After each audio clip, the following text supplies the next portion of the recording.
Notes from the Underground, a novel by Fyodor Dostoevsky, narrated by Orson Welles. This novel is in the public domain. Notes from the Underground, a novel.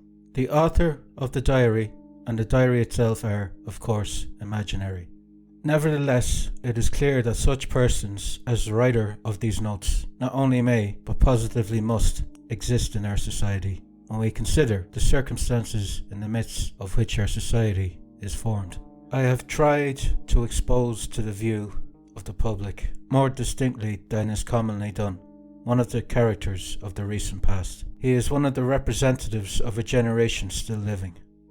In this fragment, this person introduces himself and his views and, as it were, tries to explain the causes owing to which he has made his appearance and was bound to make his appearance in our midst.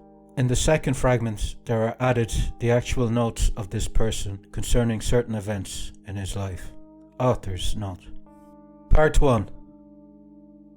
Underground. 1. I am a sick man. I am a spiteful man. I am an unattractive man. I believe my liver is diseased.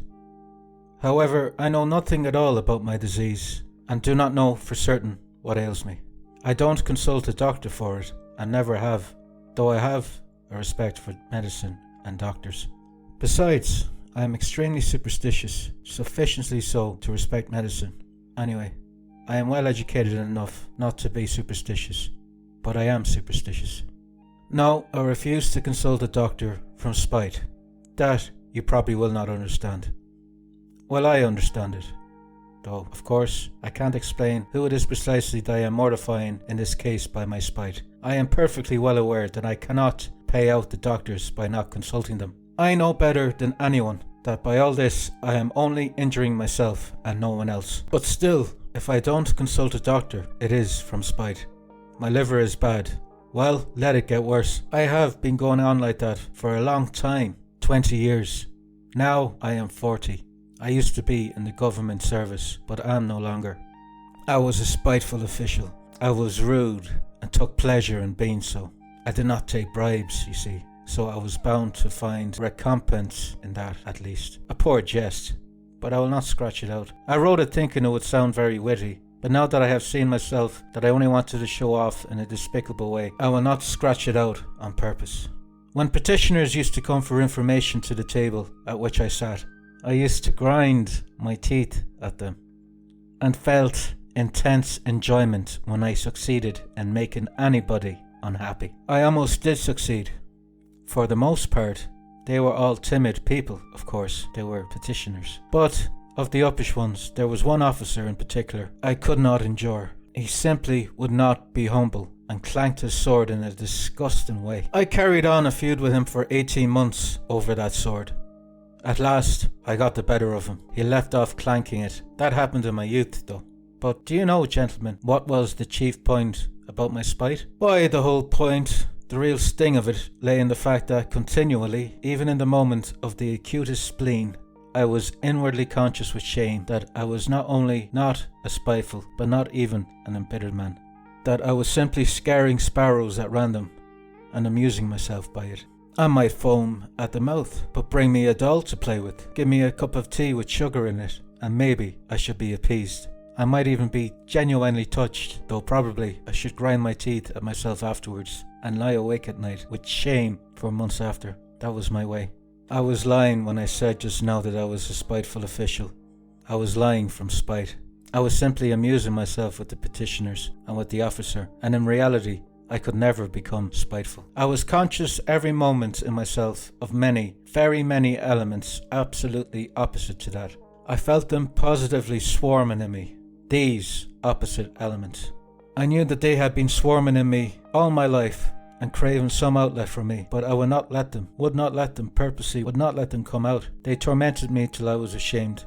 They drove me to convulsions and sickened me. At last, how they sickened me. Now, are you not fancying, gentlemen, that I am expressing remorse for something now, that I am asking your forgiveness for something? I am sure you are fancying that. However, I assure you, I do not care if you are.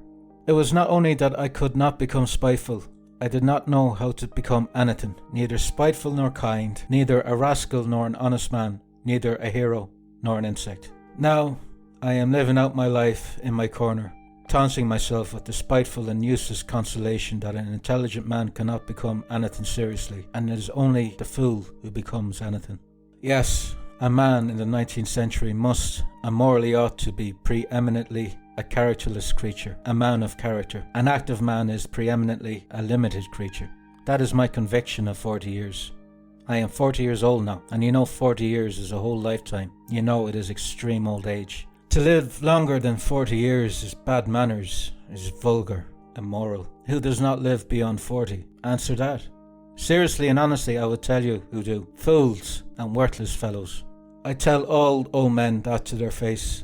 All these venerable old men, all these silver-haired and reverend seniors. I tell the whole world that to its face. I have a right to say so, for I shall go on living to 60 myself, to 70, to 80. Stay, let me take breath. You imagine, no doubt, gentlemen, that I want to amuse you. You are mistaken in that too. I am by no means such a mirthful person as you imagine, or as you may imagine.